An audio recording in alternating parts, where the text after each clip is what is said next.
Have you ever been told to stay quiet, to know your place, or worse, been punished just for being right? Today, we're diving into the story of a 12-year-old boy who couldn't sit down, who couldn't stay silent, and who did the impossible. Corrected a Harvard professor, in front of the entire mathematical world. Stay with me till the end, because what happened in that lecture hall is more than just a math story.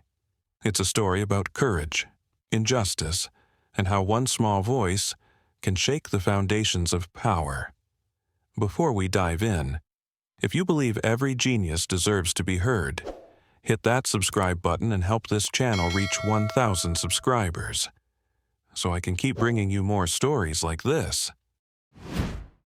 Elijah Washington stood at the back of the classroom, his small hands clutching a battered notebook against his chest.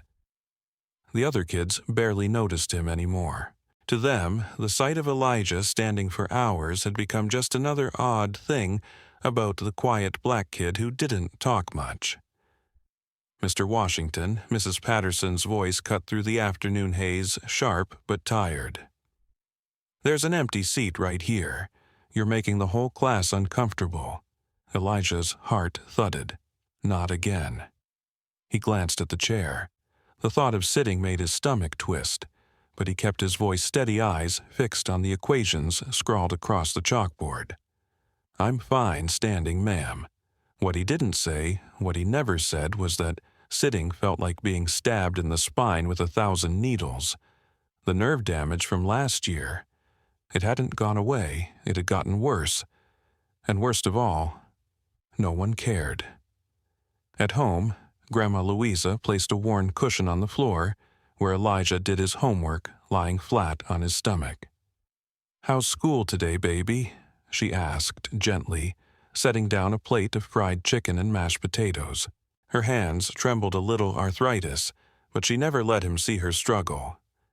Elijah shrugged, burying himself in calculus problems pulled from college-level textbooks. The pain faded when he was lost in numbers. But later that night, lying awake staring at the cracked ceiling, he heard her on the phone with Dr. Marcus Chen. Yes, it's still hurting him. No, he won't tell the school why he won't sit. They wouldn't care. They never have. Elijah squeezed his eyes shut, fighting the lump in his throat. He remembered every blow from Miss Harrington's ruler. The humiliation of being told to know his place when he'd corrected her mistake on the board. The way the other kids had laughed, and the way the adults had turned away. Numbers were easier. Numbers never hit back. 2 weeks later, something changed. Dr. Chen knocked on their front door on a rainy Saturday morning. He didn't come empty-handed. In his arms were papers, thick journals, printouts covered in mathematical diagrams. Elijah, Dr. Chen said, pushing his glasses up the bridge of his nose, "Harvard University is hosting a mathematics symposium next month. Professor Richard Whitfield himself will be presenting." Elijah's heart skipped. Harvard, Whitfield. Topological data analysis, persistent homology. It was like someone had whispered his secret dream out loud. "I've spoken to the faculty committee," Dr. Chen continued. "They've agreed to let you attend under one condition." Elijah's hands tightened around his notebook. "You'll have to stand at the back," Dr. Chen said softly. "But I've arranged for a special standing desk. No one will question it." Grandma Louisa stared at the man like he'd just promised her the moon. "Harvard. For my Elijah." Dr. Chen smiled. "For your Elijah." For the first time in months, Elijah felt something stir beneath the layers of pain and numbness. Hope. That night, as rain tapped against the window, Elijah sat propped on his elbows studying Whitfield's most famous paper. His back ached, but his mind burned with questions, ideas, possibilities. The symposium wouldn't just be a chance to listen. Maybe, just maybe, it would be his chance to be heard. The morning of the symposium, Elijah stood in front of the mirror tugging at the sleeves of his only button-up shirt. It was 2 sizes too big. The collar scratched his neck. His sneakers, scuffed and faded, felt embarrassingly out of place for Harvard. Grandma Louisa adjusted his tie with trembling fingers. "You look handsome, baby," she whispered, blinking back tears. "No matter what they say in there, you walk in like you belong." But deep inside, Elijah wasn't so sure. The ride to Harvard felt like stepping into another world.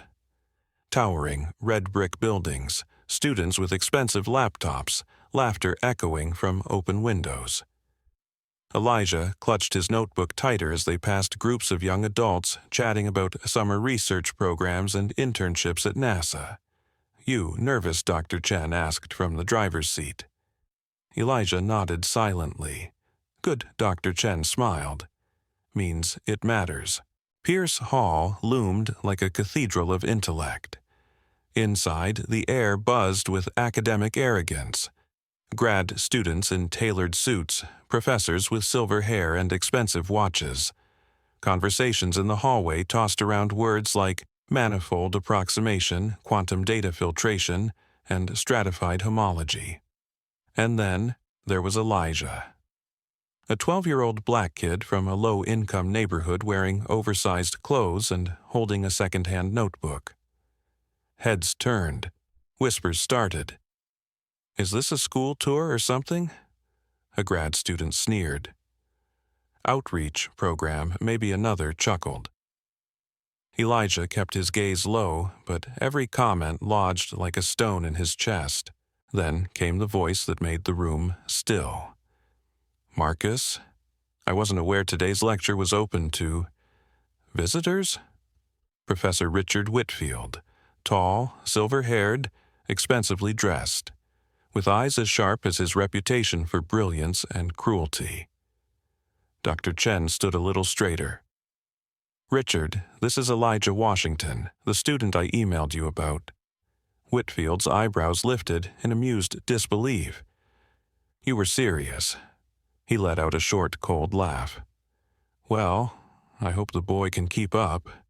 We'll be discussing concepts beyond most doctoral students' grasp."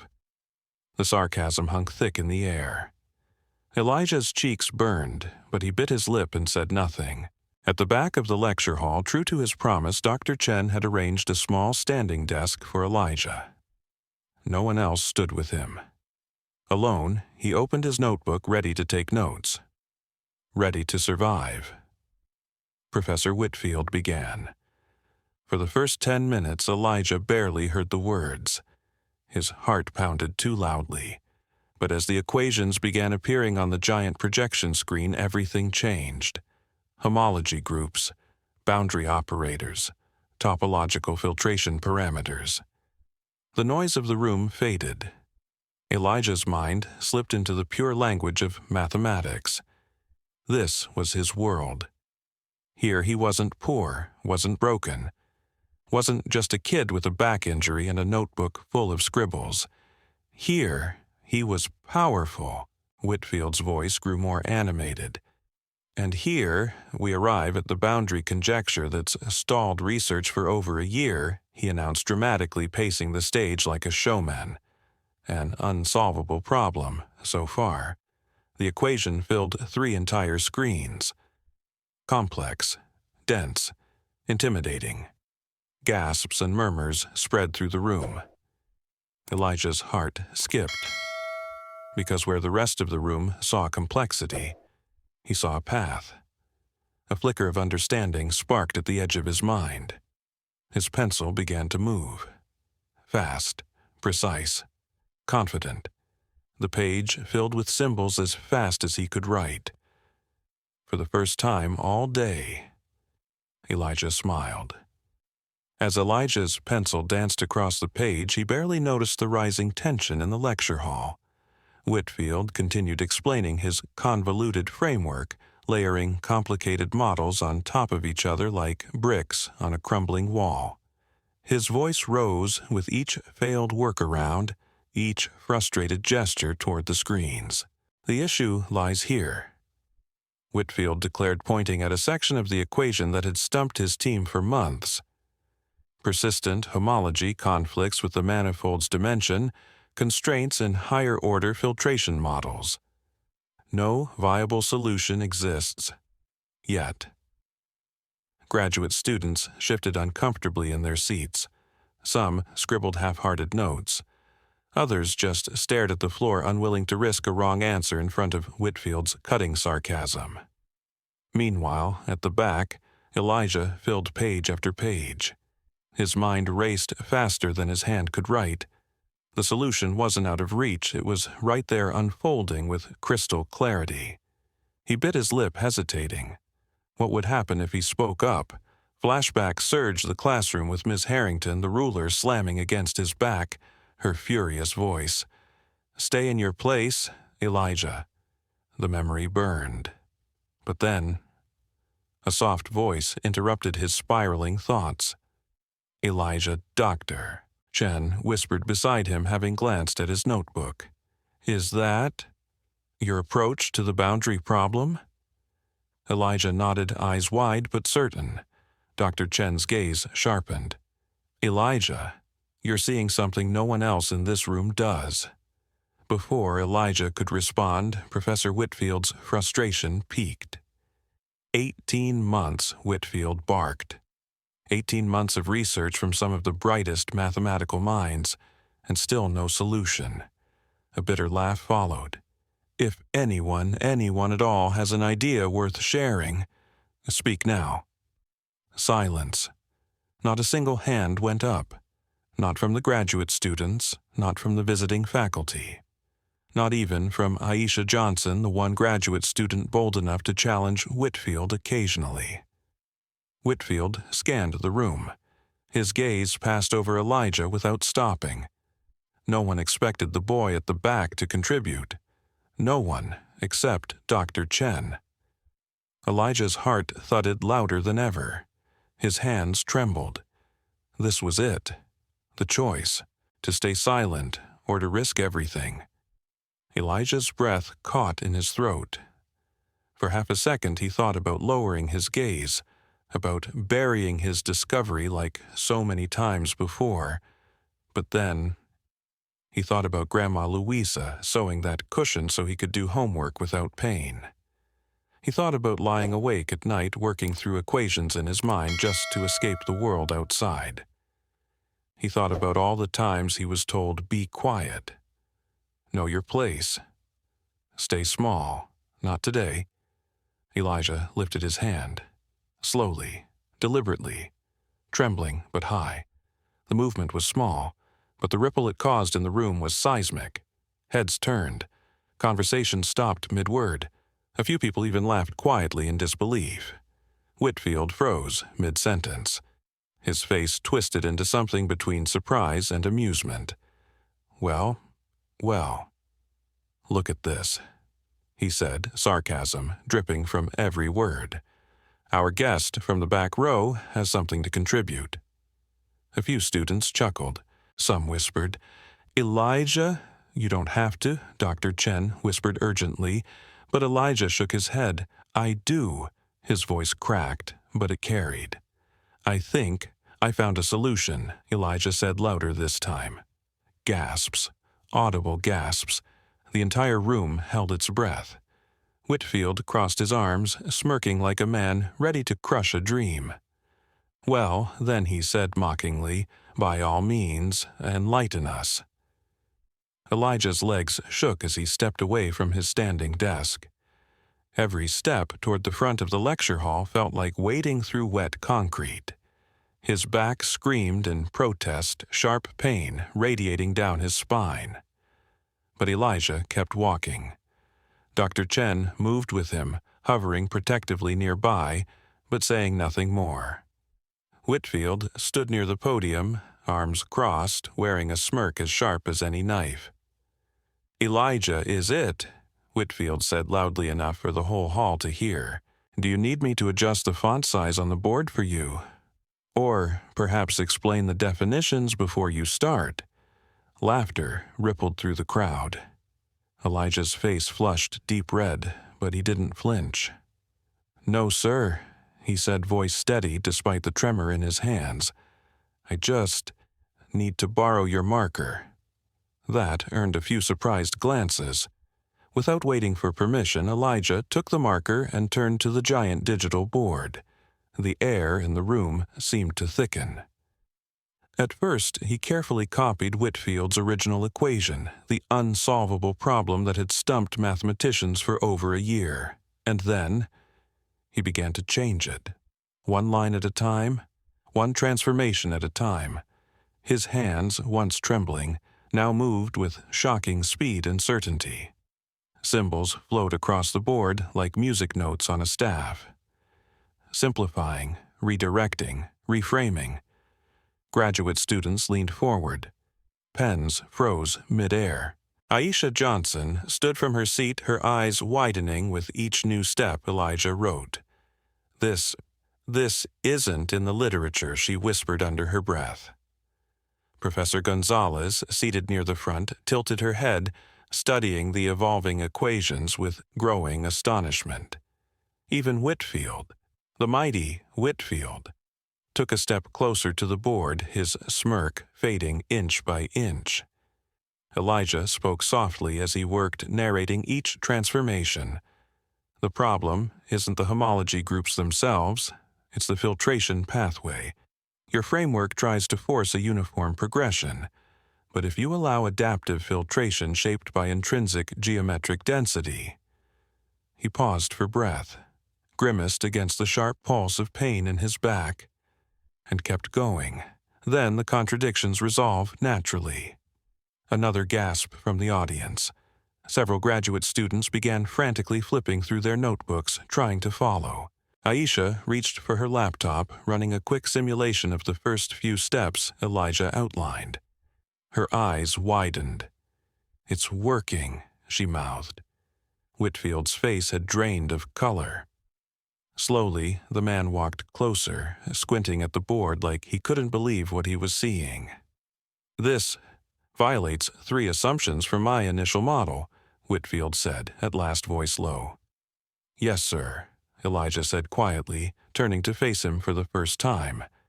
"That's why your model kept breaking." A stunned silence fell over the hall.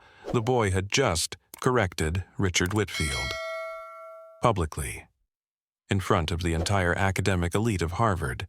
And worse, it looked like he might be right. Dr. Chen couldn't hide his grin. Professor Gonzalez let out a quiet, disbelieving laugh of admiration. Aisha Johnson stood and applauded, once loud enough to echo. The sound startled everyone. And just like that, more applause followed. Scattered at first, then growing. A room that had moments earlier laughed at Elijah, now clapped for him. Whitfield, still staring at the board, said nothing, his face unreadable. Elijah's knees almost buckled with relief, but he stayed standing. No, he stayed fighting, because for the first time in his life, his voice had been heard, and it mattered. The applause faded into a thick, expectant silence. All eyes turned to Professor Whitfield. His face was tight, almost frozen, like a man wrestling between 2 impossible choices: admit a 12-year-old had solved the unsolvable, or protect his pride. For several long seconds, the room held its collective breath. Then Whitfield let out a short, dry laugh. "Well, that's certainly unexpected," he said, each word dragged from his throat like it hurt to speak. He gestured half-heartedly at the board. "A clever heuristic, but I'm sure under rigorous scrutiny the flaws will reveal themselves." His words drew nervous laughter from some of the students. Others remained silent, uncomfortable, but unwilling to challenge him. Elijah's shoulders stiffened. For a brief moment, doubt flickered inside him. What if Whitfield was right? What if this was all just a fluke? But before the fear could root itself, a voice cut through the tension. Professor Aisha Johnson said, standing again. Her voice was steady, confident. I've been running simulations based on Elijah's approach while you were speaking. She held up her laptop for everyone to see. It works. Across every known pathological case your team's been struggling with. Murmurs spread like wildfire. Professor Gonzalez stood next. I've been reviewing his transformations, she said. Mathematically, the logic holds. His framework, it resolves the inconsistencies your model couldn't. Whitfield's eyes narrowed. His lips pressed into a thin line. You're suggesting, this child has outperformed my entire research team. The word child hung heavy in the air, but this time, no one laughed. No one agreed with him. Instead, several other professors began moving closer to the board, taking photos, jotting notes, some even cross-referencing with published papers. Whitfield turned toward Dr. Chen. Marcus, did you coach him through this? Dr. Chen's smile was small, but there was steel beneath it. No, Elijah solved it while listening to your lecture. Independently, in real time. Whitfield's jaw tightened. And what about proof of convergence, he challenged. What about computational feasibility at scale? Surely, the adaptive filtration introduces Elijah cut him off. The computational load decreases by 40%. Sir, he said, voice louder, now filled with the kind of quiet fury only a kid who's been doubted for too long could summon. I accounted for that here. He pointed to another line on the board. And here, another. And the convergence proof follows from this inequality derived from the third transformation. Elijah's hand shook as he wrote, but the math didn't. The math was solid. It was undeniable. The room fell dead silent again as Whitfield stared at the final line of Elijah's proof. His face, unreadable. Finally, Whitfield stepped back from the board and let out a long, controlled breath. Then he turned toward the audience. In that case, he said slowly, voice like gravel, I suggest we all take a break and revisit this framework thoroughly. Somehow, even in that small concession, everyone knew what had just happened. Elijah Washington had walked into Harvard and rewritten the rules, literally, on their own board, in front of their own professor, at just 12 years old. As the break began, the lecture hall buzzed with more energy than it had all morning. Clusters of graduate students and professors gathered around Elijah's equations, debating, questioning, marveling. Aisha was already at her laptop running more simulations. Professor Gonzalez was flipping rapidly through reference papers, cross-checking Elijah's methodology with current published research. And Elijah? He stood off to the side, his back throbbing so intensely he had to brace himself against the wall to stay upright. But the pain didn't matter. For the first time, the whispers weren't about how he didn't belong. They were about his math. Dr. Chen approached, offering him a bottle of water. You okay, kiddo? Elijah managed a small smile, but winced as he shifted his weight. Before Dr. Chen could suggest sitting, a voice rang out across the hall. Excuse me. Everyone. It was Whitfield. The room went still. The professor stood at the front, one hand resting on the podium, the other clutching a stack of printouts, a mix of Elijah's calculations and Aisha's simulation results. His voice was calm, but tight. I want to address certain developments from this morning. The words felt like knives being pulled from his throat. I underestimated this young man, he said slowly. I dismissed his presence, his ideas, and his contribution. Several students exchanged glances. Whitfield continued. But mathematics doesn't care about credentials or age, it cares about truth. He turned to Elijah.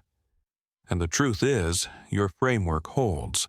It addresses flaws my team couldn't resolve for over a year. A collective breath swept the hall. Was this really happening? Whitfield? The great Richard? Whitfield was admitting defeat. In light of this, Whitfield said, "I propose we formally document this new approach, with full credit to Elijah Washington." Scattered applause broke out, then built, until nearly the entire room was on its feet. Dr. Chen's eyes glistened with pride. Aisha grinned, giving Elijah a double thumbs up. And Elijah, for a split second, the pain in his back, the years of humiliation, the countless times he'd swallowed his voice, all of it felt worth it. But then, from somewhere in the middle rows, a voice spoke up. "Wait. Why does he always stand anyway? Doesn't he know how distracting that is?" The words hit Elijah like a punch. The room fell awkwardly silent again. Elijah froze. Dr. Chen's face darkened. Professor Gonzalez stood ready to speak, but Elijah beat them to it. His voice, clear, steady, unshaking. "I stand because I can't sit without pain," Elijah said. "Last year, I corrected my teacher's math mistake, and she beat me for it, over and over, with a ruler, across my back." Gasps filled the air. Aisha's hands flew to her mouth. Even Whitfield went pale. "I've been standing in every class since," Elijah continued, "because sitting feels like knives cutting into me." The shame, the humiliation, the trauma he'd bottled for so long spilled out into that single, undeniable truth. For a few seconds, no one spoke. No one breathed. Then, a single voice from the back whispered, "That's horrible." Another, "He stood through all of this and still solved the problem." And then, someone stood. Then another, one by one. Students, professors, faculty, rising to their feet, not out of requirement, but out of respect. A standing ovation for the boy who couldn't sit and who refused to stay silent. The applause thundered through Pierce Hall like a wave crashing against stone. Elijah stood frozen, overwhelmed, blinking rapidly to fight back tears that threatened to fall. His throat tightened, not from fear this time, but from something unfamiliar. Pride. For the first time in his life, people were standing for him, because of him, not against him. After the symposium officially ended, students and faculty lined up just to shake Elijah's hand, to ask about his thought process, to congratulate him. Even professors from other departments came pouring in after hearing whispers of what had happened. Some brought notebooks, others brought laptops, eager to analyze the new framework being called, half-jokingly at first, but with growing sincerity, the Washington filtration method. Dr. Chen stayed close to Elijah's side, acting like both bodyguard and translator whenever a question got too technical or overwhelming. Aisha found him during a rare, quiet moment. "Hey," she said, crouching beside him as he leaned against the wall for support. "You okay?" Elijah nodded, still a little dazed. She smiled softly. "You didn't just solve a math problem today, Elijah. You changed the room." Her words lingered in his chest. Later, as they prepared to leave, Professor Gonzalez approached with an air of determined purpose. "Elijah," she said, "we need to talk about publishing your framework properly. Peer review, journals, conferences." Whitfield stood nearby, silent, but listening closely. "And, once you're ready," Gonzalez continued, "you should consider presenting this at the International Congress of Mathematicians next year." Elijah's eyes widened. The ICM, the biggest mathematics stage in the world. Before he could even process that, Whitfield finally spoke. For what it's worth. The older professor's voice was quieter than anyone had ever heard it. "I was wrong about you." A pause. And about myself. That Elijah hadn't expected. As the small group exited Pierce Hall, the late afternoon sun cast long, golden rays across Harvard Yard. Elijah stepped out into the light, exhausted, still aching, but lighter somehow. Dr. Chen ruffled his hair. "You do realize what just happened, right?" Elijah tilted his head. "You rewrote a piece of mathematical history, and you did it while standing the whole time." They both laughed, a little breathless, a little stunned.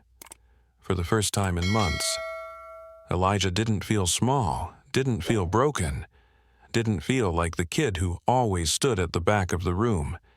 He felt unbreakable. As they walked toward the car, Elijah glanced back at the grand building behind him.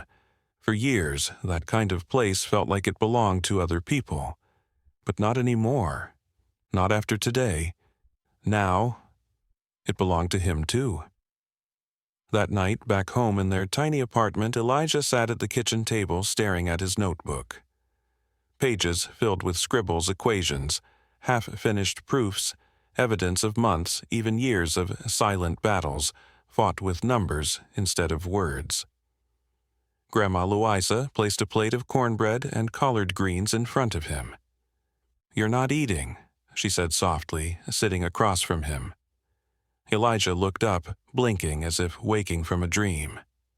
I think I changed something today," he whispered. Her smile was slow and full of love. "No, baby. You didn't just change something." She reached over, placing her wrinkled hand gently over his trembling one. "You changed everything." The next morning, an email arrived. Subject line: Urgent proposal for Elijah Washington to speak at International Congress of Mathematicians 2026.